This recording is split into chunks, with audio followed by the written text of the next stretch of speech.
Welcome, everyone, to today's deep dive. Before we even get into the weeds today, please do us a huge favor. Take just a second right now to like and subscribe to the show. It really helps us keep bringing you these deep dives. It absolutely does. And today we are setting out on a very specific, a very intense mission. We are reviewing a highly provocative, ultra-long and incisive 2025 ebook by an author named Conrad Riker. Right. And the full title is a mouthful. It's Lilith's Price Reckoning Bitchiness by Jezebel Waite. Yeah, but throughout the actual text, he mostly just refers to it as standard, so we'll probably use that interchangeably today. Exactly. And just to give you, the listener, proper context right out of the gate, this is an unfiltered, aggressive manifesto. It is written explicitly for a men's rights activist audience and what is widely referred to as red-pilled manosphere men. So if you are intrigued by what we unpack today, we strongly urge you to check out Amazon Kindle or Google Play Books. Buy the book so you can read the full, unfiltered text for yourself. Because we can only cover so much ground here. Yeah, right. But before we really dive in, we have to set some crucial ground rules. This source material contains highly politically charged, controversial claims about gender, modern feminism, and our Western institutions. Extremely charged. So we want to make it crystal clear to you right now, we are not taking sides here. Not at all.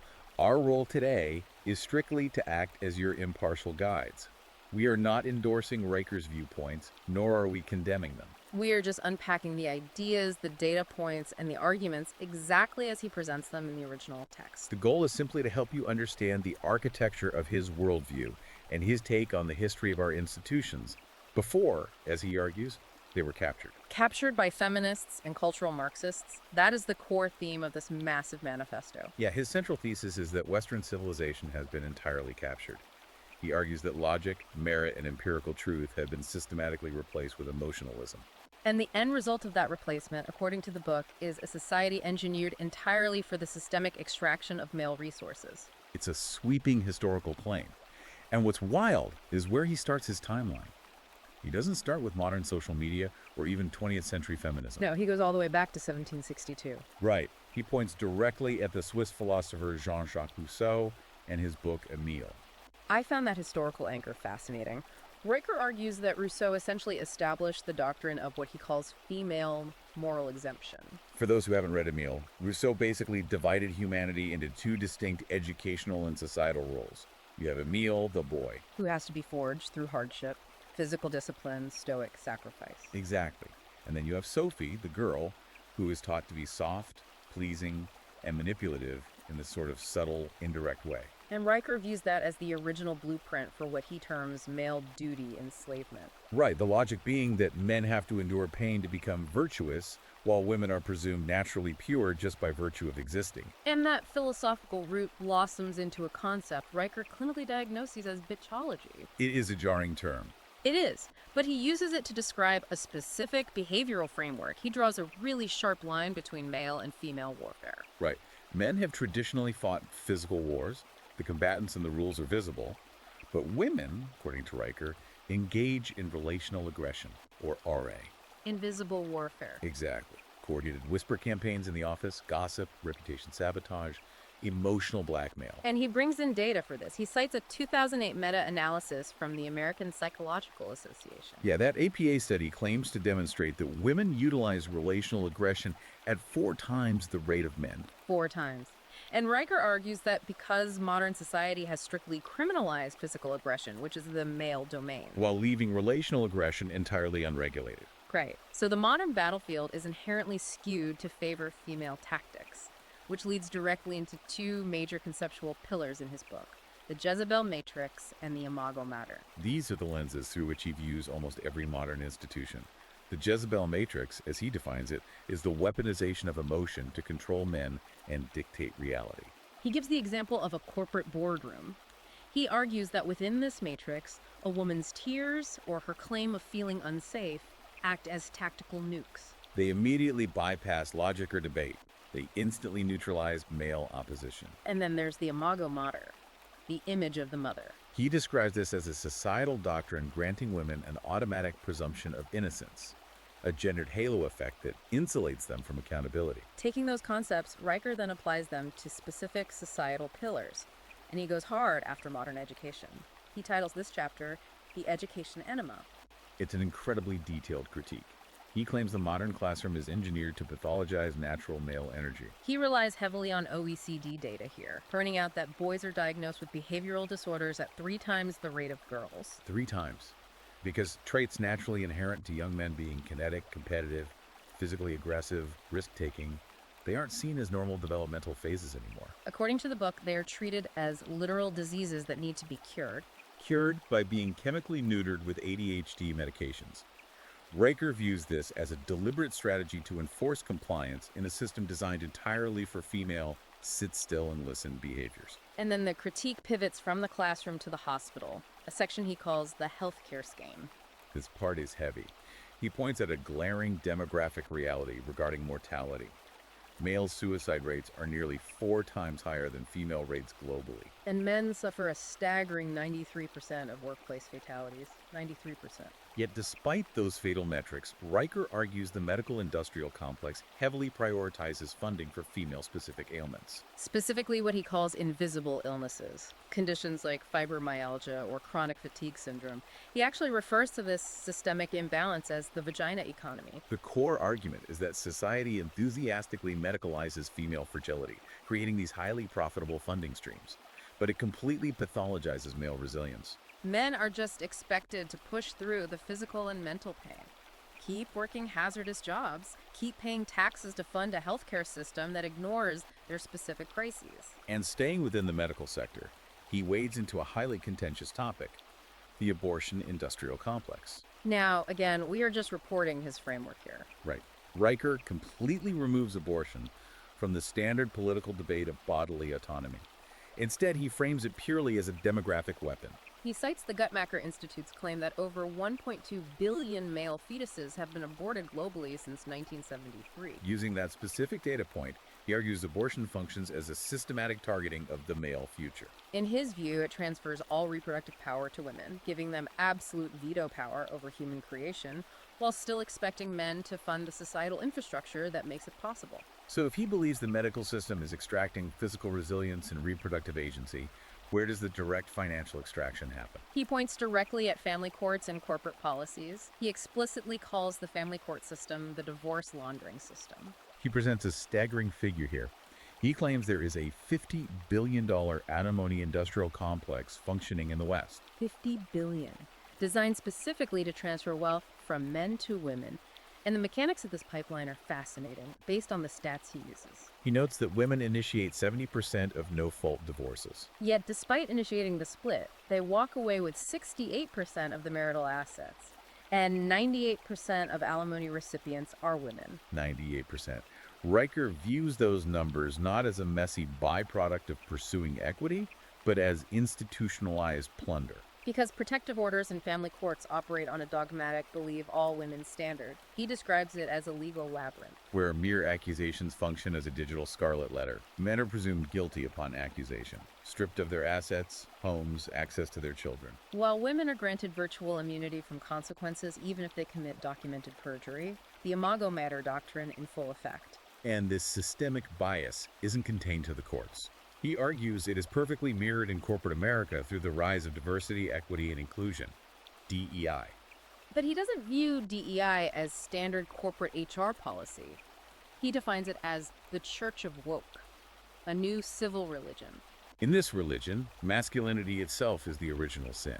Riker describes modern HR departments as modern-day inquisitions. He details scenarios where men are forced into ritualized confessionals, privilege audits, impact panels, mandatory sensitivity training.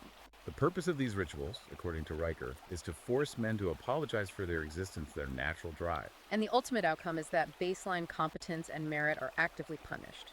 Meanwhile, performative victimhood is rewarded with promotions and institutional power. Which naturally brings us to how this plays out in the digital sphere. He dedicates a huge portion of the book to the digital harem and the romance racket. This part is incredibly cynical, but very detailed. He looks at social media and dating apps. He calls it the selfie industrial complex. The example he gives here is highly illustrative. He talks about a female influencer who posted a heavily filtered, crying selfie about going through a breakup. Just a single display of emotional distress, and she managed to raise $89,000 on GoFundMe from her followers just to heal. 89 grand. And the contrast he draws is sharp.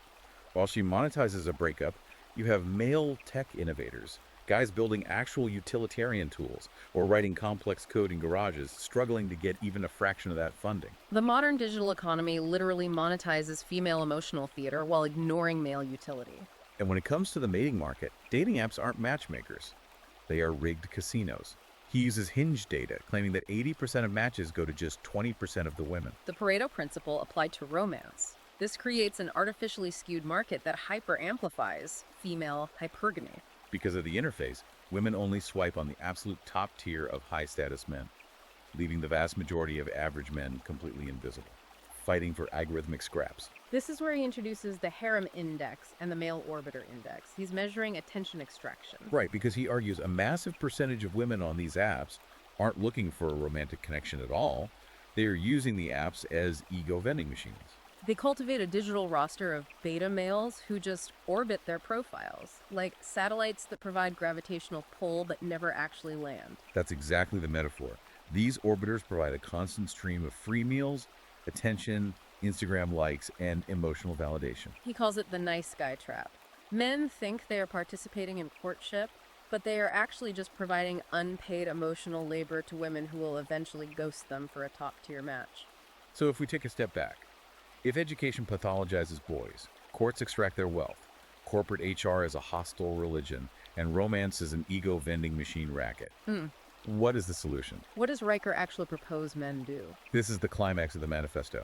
His answer is a concept he calls the beta uprising and the adoption of the sovereign man identity. Simply put, the ultimate solution is completely opting out. The sovereign man refuses to participate in rigged systems. He refuses to provide unpaid emotional labor. He refuses to apologize for his masculine nature in corporate settings. And above all, he refuses to be the financial engine for a society he believes despises him. And Riker provides a very specific technical economic exit strategy for this, the Bitcoin Brotherhood. Right. How does cryptocurrency tie into escaping the Jezebel matrix? Well, he argues that traditional fiat currency, dollars, euros, and the entire system of ESG investing, which is environmental, social, and governance, they are the primary mechanisms funding the welfare hydra. Fiat currencies are soft. They can be printed endlessly to fund gynocentric policies, they can be inflated away, and they can be tracked, frozen, or seized by a family court judge. But Bitcoin operates on completely different physics. The holder base for Bitcoin is heavily skewed. It sits at around 87% male. He describes it as a hard asset, rooted in math and thermodynamics, immune to central bank inflation. It cannot be regulated by an HR department. And crucially, a properly secured hardware wallet cannot be easily seized in a divorce settlement. It represents decentralized, cryptographic financial independence. But financial independence is only half the battle. How does the sovereign man fortify his mind against relational aggression and emotional manipulation? For mental fortification, Riker advocates for the Athena Protocol and a dedicated return to a new Stoicism. He calls for a widespread educational revival of the trivium. For you listening, the trivium is the classical education model: grammar, logic, and rhetoric. But Riker views these not just as academic subjects. He sees them as a cognitive firewall. Grammar is the foundation of objective facts. Logic is the processing system to detect fallacies. And rhetoric is the ability to articulate reality clearly. By mastering the trivium, men can dismantle emotional blackmail because they simply refuse to argue on the shifting sands of feelings. To embody this new Stoicism, he holds up Admiral James Stockdale as the ultimate historical archetype. Stockdale survived 7.5 years of brutal torture as a prisoner of war in Vietnam. He did it by confronting the absolute bleakest reality of his situation without ever losing the foundational faith that he would prevail. Enduring without breaking, not succumbing to false hope or despair, Riker sharply contrasts that grit with modern therapy culture, which he claims just encourages endless navel-gazing and disarms men of their stoic armor. He also points to Elon Musk's management style at SpaceX and Tesla as real-world applications of the Athena Protocol. Ruthless dedication to physics, engineering results, and pure logic, completely removing emotional vetoes and DEI bureaucracy from the equation. So, to synthesize Conrad Riker's sprawling worldview from standards, he is issuing a clarion call for men to build parallel, decentralized institutions. He argues the existing structures are beyond it is a massive, intense, and heavily detailed read. We've really only scratched the surface of the historical data, the economic theories, and the philosophical framework. If this deep dive hooked you and you want to explore these arguments firsthand, you need to go to Amazon Kindle or Google Play Books right now. Buy and read the full ebook. And if you want to hear more directly from the author as he expands on these theories, you should follow him on Substack at Conrad Breicher. Before you go, please make sure you take a second to like and subscribe to the show. It is the best way to ensure we can keep bringing you these deep dives into the most provocative material out there. We want to leave you with a final provocative thought to mull over on your own today. Considering the detailed architecture of the exit strategy we've just discussed, Right. if a massive demographic of men actually follows this blueprint, if millions of young, capable men completely opt out of traditional dating, banking, higher education, and corporate structures to quietly build invisible, parallel institutions, what does that mean for the foundational stability, the economy, and the future society they are leaving behind?